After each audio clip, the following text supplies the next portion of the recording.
Good evening. The Conservative parliamentary candidate suspended after accusations of trying to orchestrate a march by the English Defence League has told the BBC he was trying to resolve community differences. What I've tried to do is to ease those tensions between those communities. But you were agreeing behind the scenes, this kind of pantomime that the English Defence League will call a march and you would be the man who rode in and sorted it all out. That's how this looks. No, not at all, the opposite.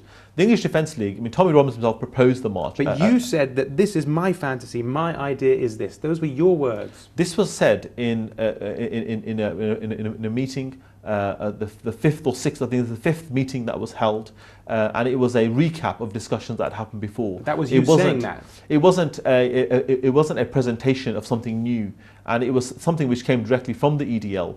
And the word fantasy was used because it is, of course, a fantasy that we would behave in a way that was the way it's been presented. The actual reality is that the march will be used as a catalyst to bring people together, to negotiate and discuss and learn about each other.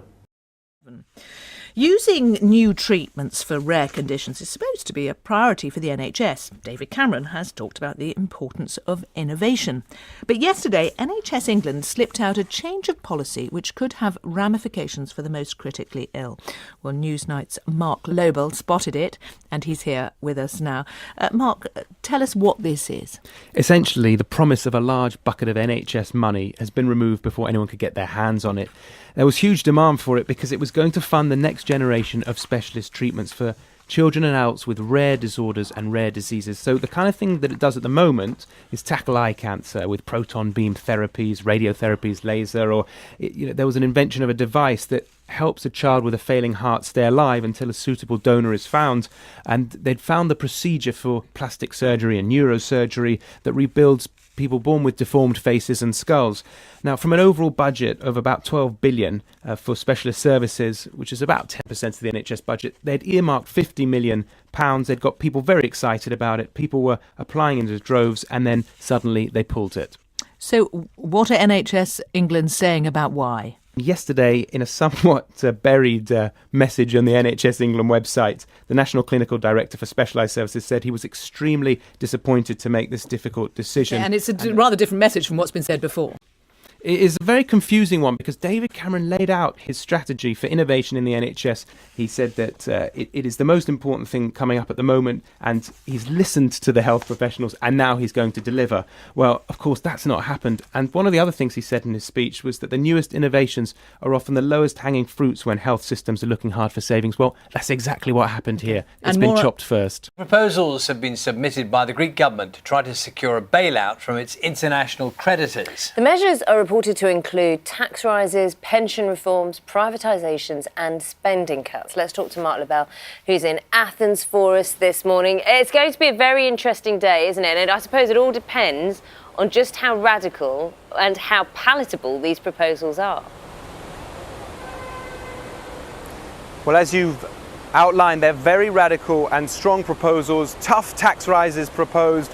And the whole point is Greece is saying through its Prime Minister it wants to stay in the Eurozone, and it's saying that it can turn its economy around to actually have a budget surplus by 2018. Extraordinary in the current circumstances to think that's possible, but no mention of debt repayments in that. That doesn't include debt repayments, and that's the big elephant in the room. They want to convince Europe to come and help with their debt. And yet today, as you say, as one of the headlines puts it in the newspaper here, negotiations on quicksand, because they've got to convince members of the Syriza party, the Prime Minister's own party, to actually support these measures, because people voted against very similar measures in a referendum recently. And all the Greek people want to do, if you can see this cartoon, there they are, the Greek holidaymakers waiting to go on holiday just to get back their hands back on their cash. There's Mario Draghi. They're desperate for him to turn on the tap rather than giving them a drip, drip, drip approach so they can get their hands back on their money.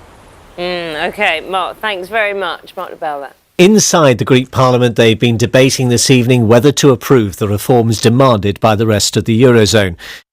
Well, our correspondent Mark Lobel is outside the Parliament building now. Mark. Well, 3 hours, Sean, after those running battles, Syntagma Square, looking over it now, is pretty silent. Inside the Parliament, well, you've heard this how many times? Another deadline has just been missed. Voting was meant to start about 9 minutes ago. Watching it on Greek TV, this debate taking place in Parliament, the presenter said how surreal it was that MP after MP is standing at the podium taking this deal apart, and yet many of them expected to support it when the voting does come. Well, to find out how protesters outside the Parliament felt and why they were opposing these austerity measures, I spoke to a couple of them just before the debate began. Either we are drowned immediately. Either you're drowned immediately or you're drowned slowly. Mark, we heard there, of course, some of the conflict that then followed as you were in the square. New austerity measures demanded by Eurozone countries. The Prime Minister, Alexis Tsipras, had insisted there was no alternative. We're going over live now to our correspondent in Athens, Mark Lobel. In the end, the vote passed as expected. 228 MPs for and 64 MPs voted against austerity measures as Alexis Tsipras' government fractured in the process.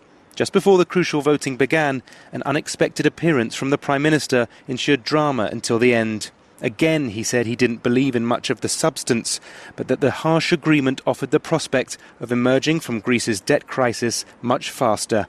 Appealing to parliamentarians to back him over tax cuts, pension reforms and structural changes to the economy, the Prime Minister said the country had been blackmailed.